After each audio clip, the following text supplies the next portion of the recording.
hoops, I think, on this, because Easton asked, you think Josh Primo is going to get a second chance?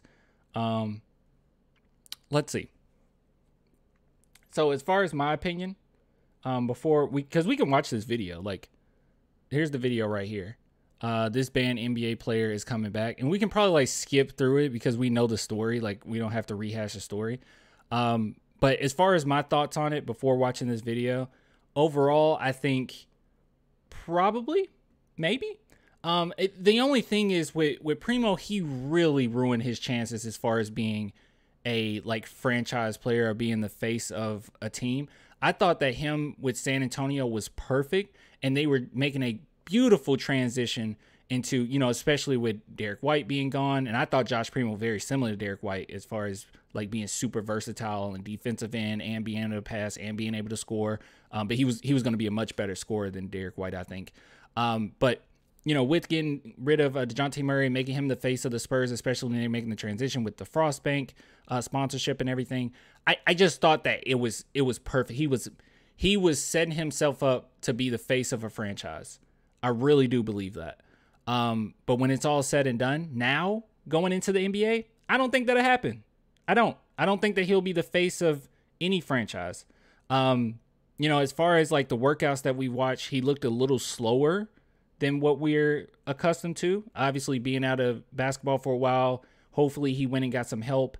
I'm all for somebody getting a second chance. I just don't necessarily think it needs to be with San Antonio. Like, I question a lot of Spurs fans when they come out and they say, give Josh Primo a second chance. Like, let him come back to San Antonio. I don't know why you would allow him to go back to San Antonio. You gave him the keys. You gave him everything that he needed. And, you know, for him to do what he did, he had a serious issue. He has a serious problem. This isn't something that's just like he made a small mistake, you know, or there was a misunderstanding, or there was like this huge he said, she said type deal. No, this is a problem. Like, this is genuinely a problem. And then everything that was coming from his camp was absolutely ridiculous.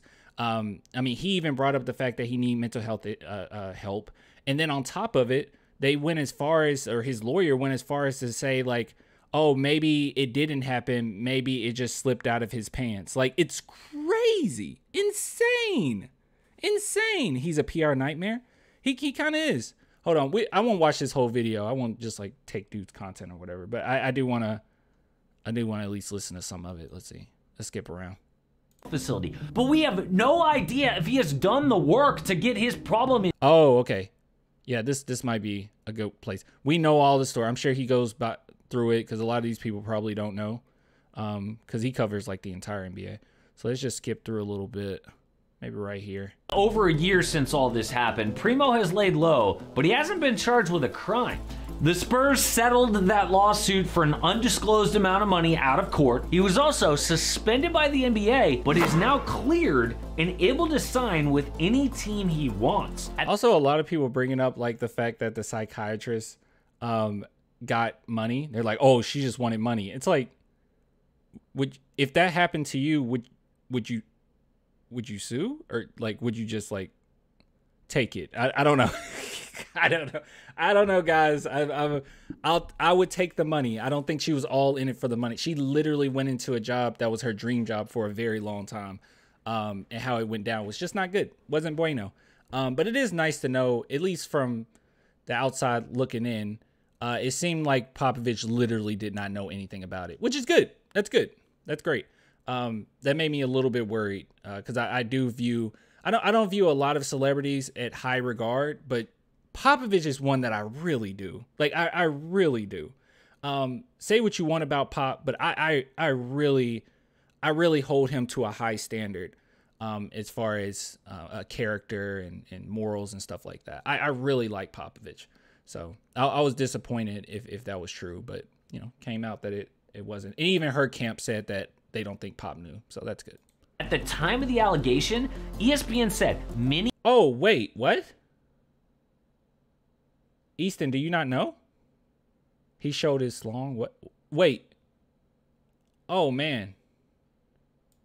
Yeah, I'll explain in a minute, I guess, but NBA teams remain intrigued with Primo's talent and potential, but are searching for a more complete understanding of the situation as they weigh the possibility of placing a claim to acquire Primo. They are obviously still excited about his skills, and Primo is showing them he is ready for a second chance. But does he even deserve it? I mean, we have never seen a problem like this, and obviously he has serious issues.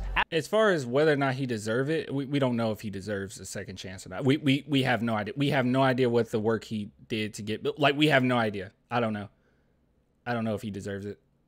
At the time, he blamed things on past trauma and said he checked into a mental health facility. But we have no idea if he has done the work to get his problem in check. The worst part is bringing him in could put female employees at risk of future abuse. I believe in second chances, but would have a real hard time bringing him in if I was an NBA GM. But if you have talents, you always get a second chance. It's the dirty little secret of pro sports. True. Miles Bridges, convicted of felony domestic violence, abusing his girlfriend in front of their child, back on an NBA roster a year later. In 2000, a player named Ruben Patterson tried to rape his kid's nanny, was found.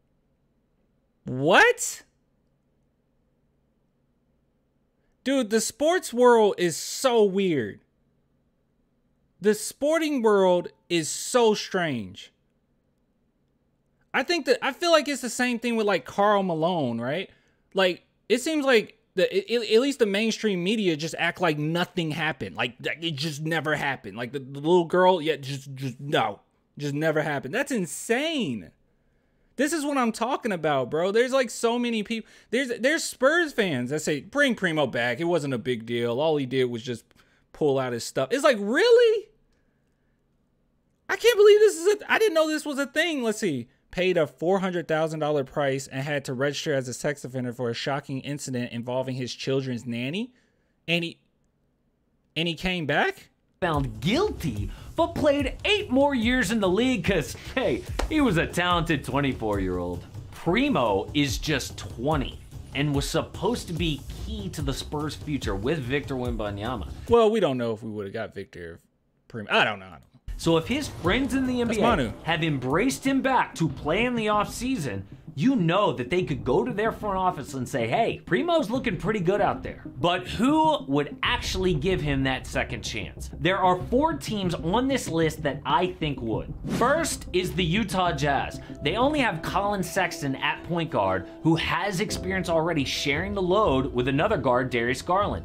Next, the Houston Rockets. They just drafted... Houston Rockets would do it because they're the Houston Rockets. They would do it. Amen Thompson, I know, but they are loading up on young players, and they've got minutes for Primo to show. Right now, it's Ben Simmons and veteran Spencer Dinwiddie. Cam Thomas is a 2-guard. And off the court, he will try to resurrect his career and get a big payday somewhere. The best case scenario is he has learned his lesson, ends up having a great comeback with 0 future victims. But if the Spurs were right, somebody might luck into a franchise level player. Now, all right, let me go ahead and give you a little bit of context, Easton in the chat. So you don't really know about the situation, and this is good for anybody that didn't remember how everything went down. So let me try to remember every single thing. Okay, so like basically what happened was, I'm gonna dive into the evidence. Okay. So the big news, everyone that's talking about, everything that everyone was talking about, was the fact that the psychiatrist for the San Antonio Spurs that was giving therapy to Joshua Primo, he showed his genitals to her on multiple occasions. I think it was 9. Chat can correct me if I'm wrong. I think it was 9. It was a lot of occasions.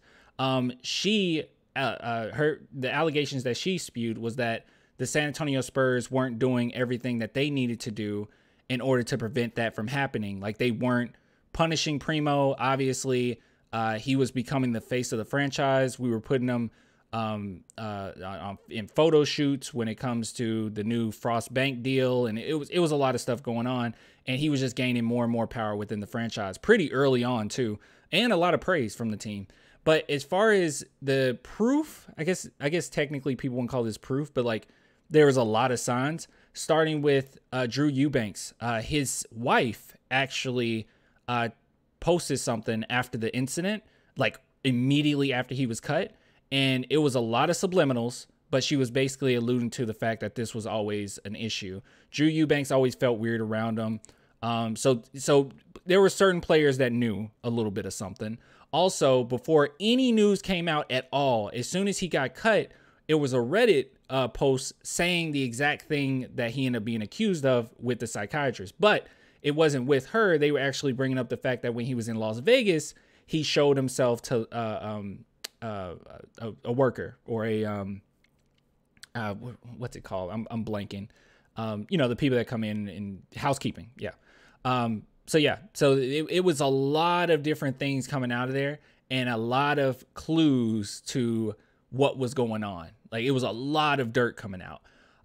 So do I believe he did it? Yes, like without a doubt. Not only because of that, but because of his response. The response was, I need to really work on my mental health. But the response was also from his lawyers with a really bad excuse saying, well, if he did, it probably slipped out of his shorts. That's probably what happened. And, you know, he has very short shorts, and it just, and I'm telling you, that's exactly what the lawyer said.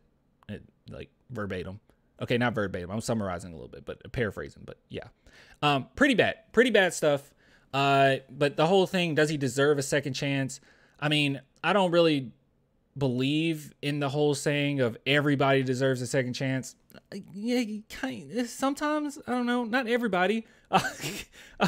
Some things are so bad that you don't. But he is young. I just don't think that he has to play in the NBA. That's my thing. It's everyone playing in the NBA is a privilege, man.